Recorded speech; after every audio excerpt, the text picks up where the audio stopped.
que a veces resulta para algunos un poco difícil, vamos a tratar de enfocarnos fundamentalmente en los cuadros nosológicos y en darle un resumen preciso. ¿Ya? Vamos entonces con los resúmenes de reumatología y empezamos siempre. Recuerden que reumato, compromiso articular. Empezamos generalmente con la parte inflamatoria, con lo que es básicamente la sinovitis. Una sola articulación, las monoartritis inflamatorias, básicamente la artritis séptica y por cristales. Y dentro de la artritis tenemos la artritis séptica, la artritis infecciosa y por cristales, lo más frecuente que es la gota y la pseudogota que también es por cristales. Vamos entonces primero con la artritis séptica. Y siempre decir que una artritis séptica es una emergencia, quizás la única emergencia reumatológica. Por lo tanto, lo primero que hay que hacer siempre ante la sospecha de la clínica. ¿Cuál es la clínica? La clínica clásica, pues es el dolor intenso, ¿no es cierto? El dolor, la inmovilización, la falta de movilidad por dolor, básicamente, y la contractura que produce este dolor. En niños, acuérdense que en niños más frecuente en cadera y en adultos en rodilla, típicamente para adulto. Y entonces el examen por excelencia para el diagnóstico siempre será la artrocentesis. La artrocentesis es el examen por excelencia. Sea que la artrocentesis después vas a hacer lo vas a hacer a través de un artroscopio, por artroscopía, o sea que sea directamente por punción desde un inicio, que es lo que más se hace para el diagnóstico. Entonces, hecho la artritis séptica, por concepto ya sabemos qué es. El proceso en el cual hay un agente infeccioso en el interior y se genera un líquido sinovial inflamatorio purulento. Básicamente un líquido sinovial de tipo infeccioso que va a ser muy alto, generalmente mayor de 20.000 polimorfos nucleares, ¿no? Polimorfos nucleares, turbio o purulento. Y fundamentalmente, ¿qué vamos a tener? El GRAN, la tinción de GRAN, que vamos a generar, ¿no? Positivo en el 80% de los pacientes. Y el cultivo, de igual manera, positivo en un 80% de lo que es la artritis séptica aguda. Recuerden que hasta un 20% puede ser crónica. Crónica es más rara. Y cuando hablamos de crónico, hablamos de tuberculosis articular, que ya lo vemos en otra parte. Entonces, dicho esto, ¿cuáles son las bacterias más frecuentes? O sea, hecha la artrocentesis, esto se debe hacer siempre al pie de la cama en la emergencia para poder definir. Porque yo de esa manera puedo tener la evidencia de que esto es con el líquido la sospecha y con la evidencia de la tinción de GRAN. La causa más frecuente de lejos, 70%, es Staphylo aureus. En todos los grupos, todos, no todos, es primero Staphylo aureus. Las variantes es en lo que puede venir después. Probablemente en niños menores de 2 años, Klebsiella king es, digamos, algo que tener en cuenta frecuentemente, ¿no? La Neisseria gonorrhoeae, o sea, la artritis gonocócica es rarísima hoy en día y se ve fundamentalmente alrededor de ¿quién? Se ve alrededor de jóvenes con infecciones de transmisión sexual. Esto era muy frecuente hace muchos años, se le era preantibiótico, hoy en día es una rareza, pero se ve y tiene un cuadro clínico diferencial. Por bacilos gram negativos se puede ver sobre todo en inmunosuprimidos y en pacientes hospitalizados. Y la micobacterial, como decíamos, el crónico. Básicamente el crónico. Entonces, teniendo eso en cuenta, ya más o menos sabemos la clínica. La clínica puede ser diferencial. Esta es la clínica clásica: dolor intenso, fiebre, inmovilización, ya. Pero en el caso de la gonocócica, siempre tener en cuenta que es gente joven, generalmente mujeres, que han hecho la transmisión durante la gestación o cuando estaban menstruando, y suelen tener la triada clásica de artritis migratoria. Al inicio hay artritis migratoria, tenosinovitis, que puede ser, y el rash cutáneo, una erupción maculopapular pustulosa, un rash cutáneo que es importante. Al final se lo va a localizar igual en la rodilla y igualmente va a tener que ser diagnosticado por la sospecha de la clínica y sobre todo porque puedes evidenciar el gonococo no tan frecuentemente en la rodilla, sino lo vas a hacer más en el líquido probablemente uretral, ¿no? O cervical de la mujer, que es donde más se suele ver, donde más fácilmente se va a obtener el gonococo. Tener en cuenta que una de las grandes, entonces, hecho el diagnóstico, el cultivo, es fundamental el tratamiento. El tratamiento clave en la artritis gonocócica siempre debe ser primero el drenaje, ¿no? El drenaje y, si es posible, la desbridación. Y esto en articulaciones grandes se recomienda por artrocentesis. Si no es posible por artrocentesis, por lo menos en la punción se hace el drenaje. Y de ahí viene ya el tratamiento antibiótico empírico, que usualmente va a ser en una artritis séptica de un paciente de la comunidad sin ningún factor de riesgo ni trauma, artritis séptica sin complicaciones comunitarias, pues podemos utilizar la monoterapia con oxacilina o cefazolina. O sea, esto es enmarcado en un estafilococo áureo meticilino sensible, ¿ok? Netamente meticilino sensible. En el tratamiento antibiótico empírico, si yo tengo una artritis séptica en un paciente que ha sufrido trauma directo, no trauma en la pierna, en el tobillo, no, trauma directo en la articulación, entonces ahí sí tengo la obligación de darle una cefalosporina de tercera y ya asumir que puede ser estafilo meticilino resistente. Y entonces ahí sí le doy vancomicina.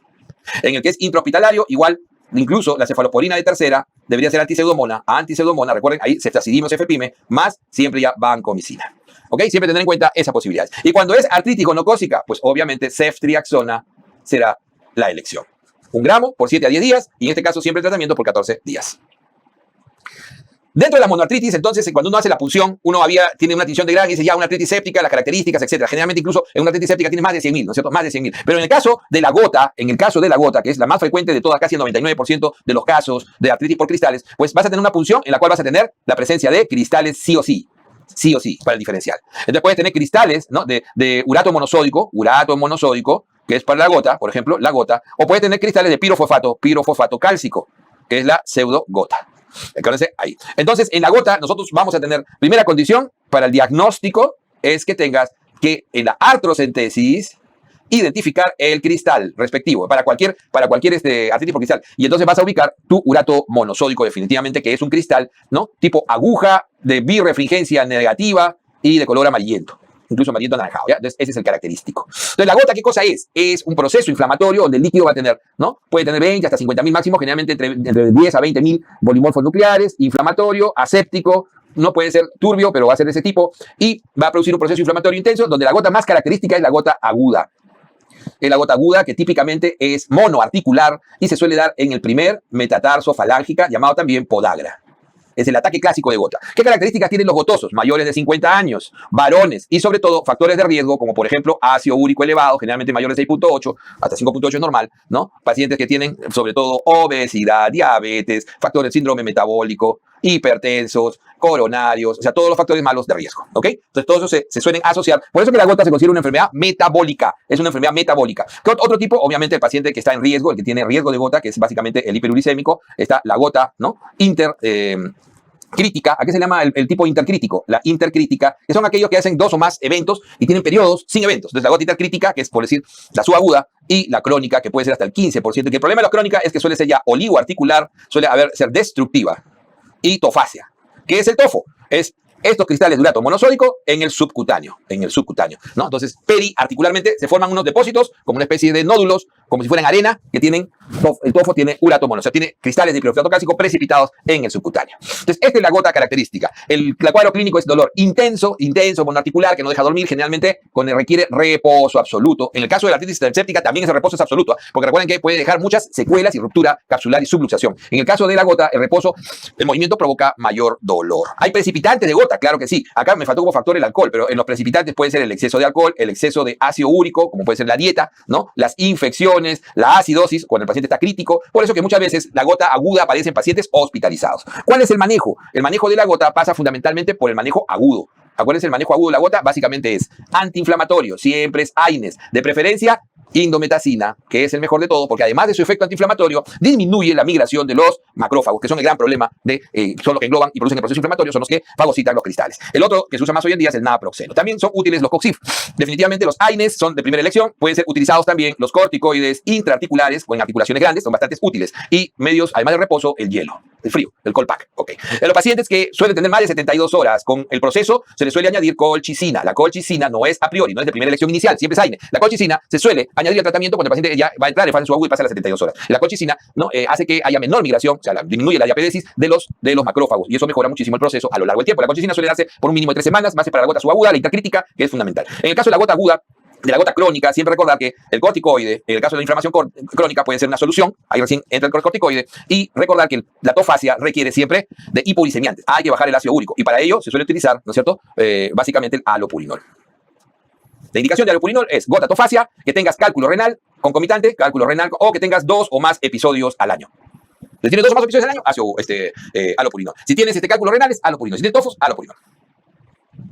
En la artritis por cristales, la pseudogota no es tan frecuente, pero se suele ver especialmente como un problema interesante y sobre todo pregunta. Hay preguntas en los últimos tiempos sobre pseudogota. Hay que diferenciar. La pseudogota básicamente proviene de un proceso inflamatorio por el depósito de cristales de pirofosfato cálcico.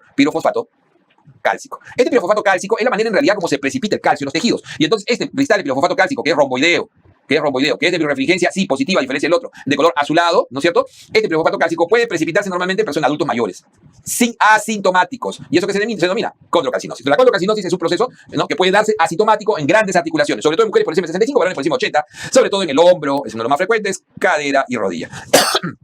¿Qué pasa si este pirofosfato cálcico se precipita en forma aguda?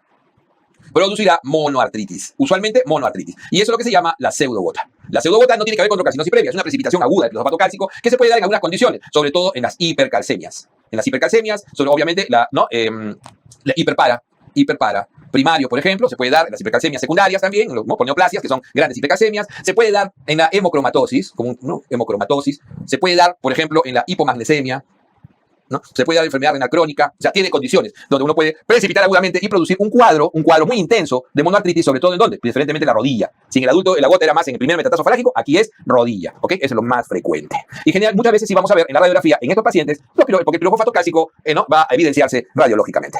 Y entonces tenemos que el manejo pasa fundamentalmente por el manejo del dolor. Lo más activo, el AINE, obviamente que ya hemos visto, siempre combinado, ahí sí siempre se recomienda el corticoide intraarticular. Ese es fundamental. Estos pacientes es mucho más rápido, si no hay mejoría, de utilizar corticoide sistémico, prednisona.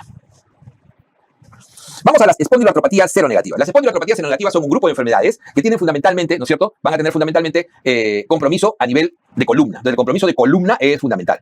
Por eso se llaman espóndilo. De ahí vienen las espondiloartropatías. Seronegativas suelen ser, no siempre ahora se ha descrito a veces casos que no, pero suelen ser típicamente con factor reumatoideo negativo y con nódulo reumatoideo negativo. ¿Ok? Nunca van a tenerlo. Entonces comprometen columna. Y la otra gran condición es que son oligoarticulares. ¿Qué significa oligoarticular? Mono 1, oligo de 2 a 4.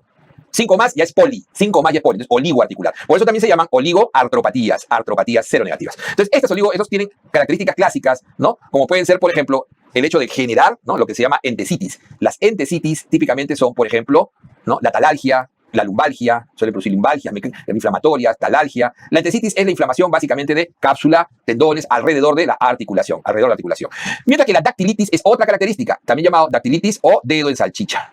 Y se puede dar en el pie o en la mano. Y tiene entesitis y al mismo tiempo tiene artritis. O sea, todo el tejido está inflamado. Ojo que la artritis no es un tipo de entesitis. ¿Ya? No es un tipo de entesitis. Y la dactilitis es muy característico de este grupo. Sobre todo la artritis psoriática. Es muy característico. Pero no es patognomónico porque también se ha visto en sífilis y en algunas otras circunstancias. Entonces, estas son las características. Otra característica de este grupo es su relación con HLA-B27. Donde, por ejemplo, el 80% de los pacientes con espondilitis anquilosante, el 80% de los que tienen artritis reactiva son positivos a B27. Otra gran característica. Son oligoarticulares, son asimétricas. La compromiso articular típicamente asimétrico, es característico, ¿no? Y tiene muchas manifestaciones extraarticulares clásicas, como pueden ser las entesitis, como puede ser la salchicha, pero también la uveitis, característico, y también las úlceras orales, por ejemplo. Compromiso de piel. Vamos entonces a cuáles son los cuadros clínicos de oligoartropatías seronegativas. Tenemos los agudos y tenemos los crónicos. En los agudos, fundamentalmente, tienes la artritis reactiva. Acuérdense que todo agudo es menos de 6 semanas. Ese es el corte para reumatología, menos de 6 semanas. Por el tipo de dolor articular, el corte es 6 semanas. Y tienes lo que se llaman las entesopatías, ¿no? Enteroartropatías, básicamente, ¿no? Por colitis ulcerativa y Crohn.